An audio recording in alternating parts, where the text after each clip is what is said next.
October 12th, 1974. A quiet, chilly night at Stanford University. Most students were winding down or out for the weekend. But inside the university's most iconic building, something terrible was about to unfold. By sunrise, a 19-year-old newlywed would be found dead inside the memorial church. What followed would become one of the most disturbing mysteries in the school's history. Before the headlines, before the rumors, before her name was linked to one of Stanford's darkest nights, Arliss Perry was just a young woman chasing a new beginning. Born and raised in Bismarck, North Dakota, Arliss grew up in the heart of America's quiet plains. Her world was church on Sundays, small-town schools, close-knit family, and faith, deep, unwavering faith. Friends described her as gentle, grounded, the kind of person who didn't raise her voice, didn't seek attention. She was the girl who stayed after to help clean up, who sent letters home, who prayed before every meal. That fall, she married Bruce Perry, her high school sweetheart. They were young, just 19, but to them, it felt right. Bruce had been accepted into Stanford's pre-med program. Arliss followed him to California, enrolling in secretarial courses, looking for part-time work, and trying to find her place in a world very different from Bismarck. California in the 70s was everything North Dakota wasn't. Loud, fast, political, progressive. For someone as devout as Arliss, it could feel overwhelming.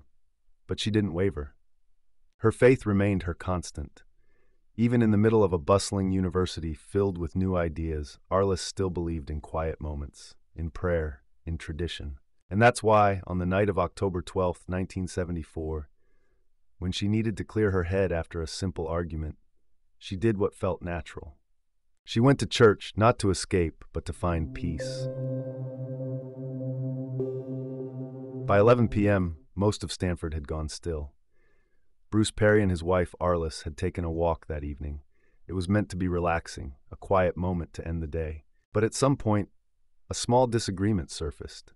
Something about the car, the air pressure in a tire, a small thing, really, one of those pointless arguments you forget about by morning. But Arliss wasn't ready to let it go. Not yet. She told Bruce she needed a minute to think, to pray. And when she turned and walked away toward the church, he let her go.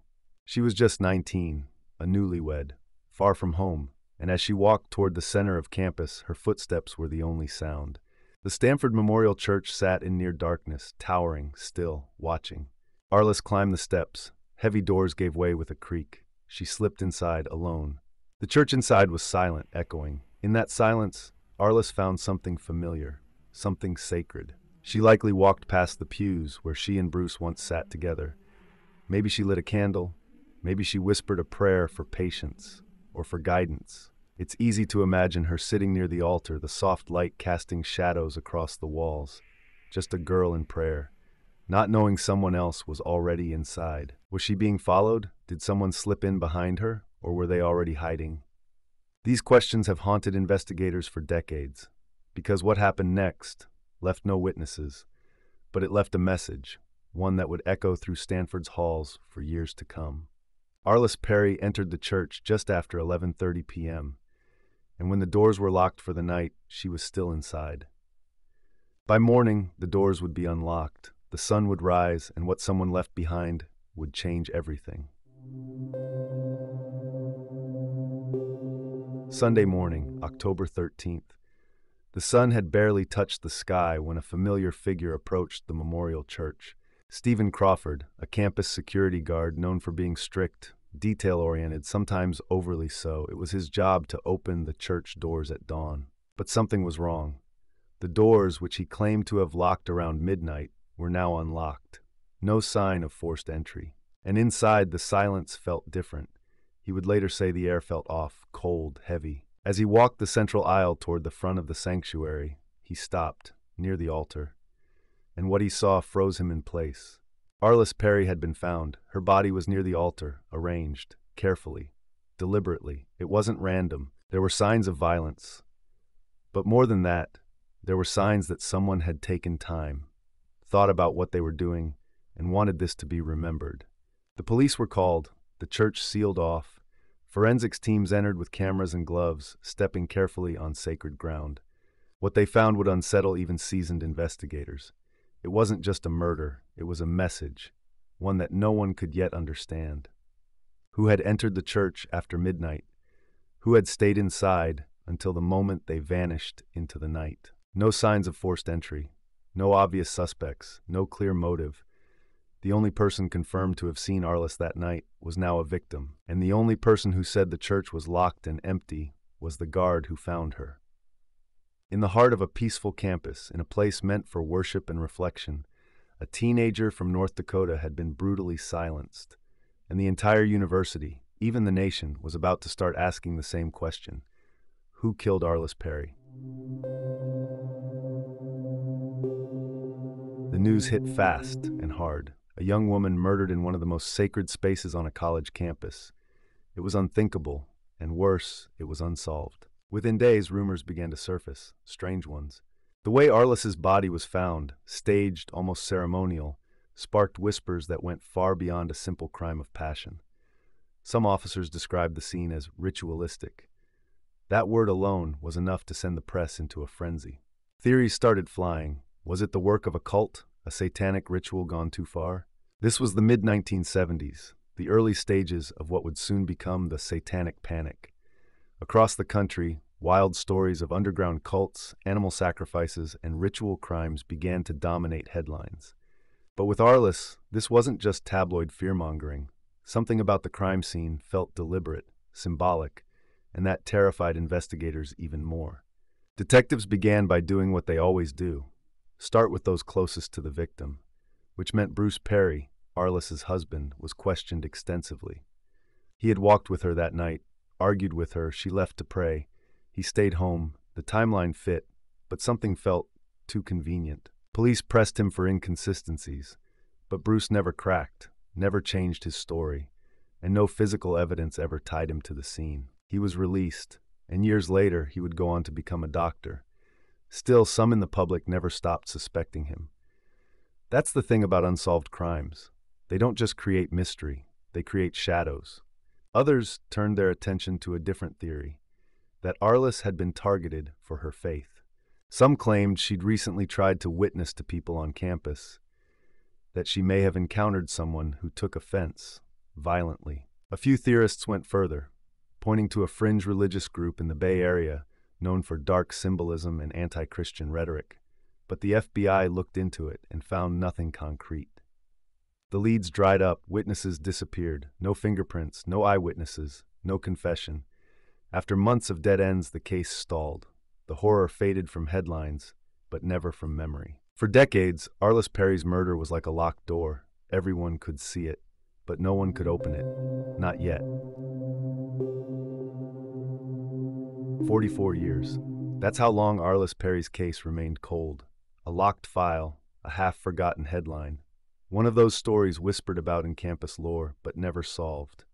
But in 2018, technology finally caught up with the truth. A new team of investigators, armed with better tools and fewer assumptions, reopened the file. They had one question: could the evidence stored for decades still speak? Turns out it could. New DNA technology, combined with forensic genealogy, allowed investigators to re-examine items collected from the church in 1974. A small sample, something barely noticed back then, was enough. The result was shocking. After decades of speculation, the DNA matched someone who had always been part of the story. The man who said he locked the church. The man who claimed he found her body. Stephen Crawford. Crawford had never been officially named a suspect, but in private he had long raised questions. He had a reputation for being difficult, controlling, sometimes aggressive with students, and most importantly, he had full access to the church. He told investigators in '74 that he locked it around midnight, that it was empty, that he found Arliss the next morning. Now, detectives believed he never left. In June 2018, armed with a search warrant, police approached Crawford's home. He was 72 years old, retired, living quietly just a short drive from Stanford. But when officers knocked, he didn't answer. As they prepared to enter, they heard a sound from inside. Stephen Crawford had taken his own life. Before police could ask a single question, inside the apartment they found items that tied him, not just to the scene, but to Arliss's murder. Notes, clippings, personal items no one knew he had. After nearly half a century, the mystery was no longer cold. It had simply been waiting for science to catch up. The case was closed, but not resolved. Because while they had their killer, one question still echoed in every corner of that church. Why? The man who had been in the background for so long. The man who, in the eyes of so many, seemed to fade into the shadows. Stephen Crawford's life had been defined by the choices he made, but it was his last choice that would mark him forever. After the DNA match came through in 2018, Crawford's quiet life unraveled. The detectives who reopened the case knew there would be questions they could never fully answer. How could Crawford, a man so meticulous, so by the book, commit such a horrific act? Was this the result of a momentary lapse in judgment, or something darker that had festered for decades? There had been rumors of his temper, his confrontations with students, his need for control. He had a reputation for keeping to himself, a man of routine, no friends, no allies, not even a confidant. He was a man who lived on the margins, a figure in the background, lurking but unseen. For years, no one questioned him, until now. In the months following the revelation of his identity as the killer, investigators dug deeper into his past. They found troubling details. Crawford had grown up in the Midwest, in a family that never quite accepted him. He had a history of mental health issues, though he never sought help. He kept it hidden, buried beneath the surface. His career as a security guard at Stanford seemed unremarkable at first, but he was always near the edges of the community, never truly part of it. His records revealed a man who kept to himself, maintaining strict routines. His life had been a series of disconnected moments, never fully integrated. When Arliss Perry entered the church that fateful night, she had no way of knowing that it was Crawford who would find her. It was him who first discovered her body. It was him who would be the last to see her alive. But why had he done it? What had driven him to murder? In the end, it was revealed that Crawford had been dealing with severe psychological trauma. He had long struggled with his own demons, and as the years went on, that darkness had only grown. His depression and isolation had festered into something more dangerous, and as the years passed, his need to control everything around him, even the smallest details, became more pronounced. There were no clear answers, no simple explanation, just the harsh, tragic truth that something broke inside him. Police found strange items in his apartment after his death, books on the occult, items he kept hidden. Could he have believed that his actions were somehow justified? A twisted form of control? The clues weren't enough to make sense of his final act, but they were chilling. As detectives pieced together his life, one fact remained. Stephen Crawford had been hiding something, and whatever that something was, it had led him to Arliss. The story ended with no closure. Crawford's death erased the chance for any answers, any understanding of why he did what he did. He took those answers with him, leaving behind only suspicion and broken pieces. What was left of Crawford, a man whose life was as mysterious as the crime he'd committed, was nothing more than an echo in the halls of the past. Arliss Perry's story was no longer just a tragedy. It was a mystery, and like so many others, it would remain unsolved, not by lack of answers, but by the choices of one man. In the end, only one thing was certain. The mystery of Arliss Perry's death would live on, forever unanswered. 44 years passed before a name was connected to Arliss Perry's death, but the space she left behind was never filled. Her story remained, in whispers, in newspaper clippings, in locked rooms with cold case files stacked high, and in a quiet corner of Stanford's campus, inside that church. Her presence still lingers. Stanford changed over the years. New buildings, new students, new stories, but some stories never fade. The murder of Arliss Perry became a shadow on campus history, a cautionary tale, a symbol of innocence lost, a reminder of how evil doesn't always come with warning signs. It can wear a uniform, carry keys, smile while hiding something terrible. Her name has been spoken across generations, not for the way she lived, though she was full of grace and conviction, but for the way she died. But maybe that's not the only legacy she leaves behind. Arliss was a young woman who believed in light, in prayer, in peace. She entered the church that night looking for calm, not knowing that her final moments would echo for decades. But her story sparked change. It advanced forensic work. It reminded investigators to look again and again until something speaks. There will always be questions, there will always be stories, but behind the mystery, behind the crime, was a person. And that's what matters most.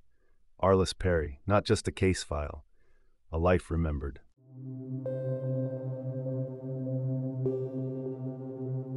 Sometimes justice comes late, sometimes it never comes at all.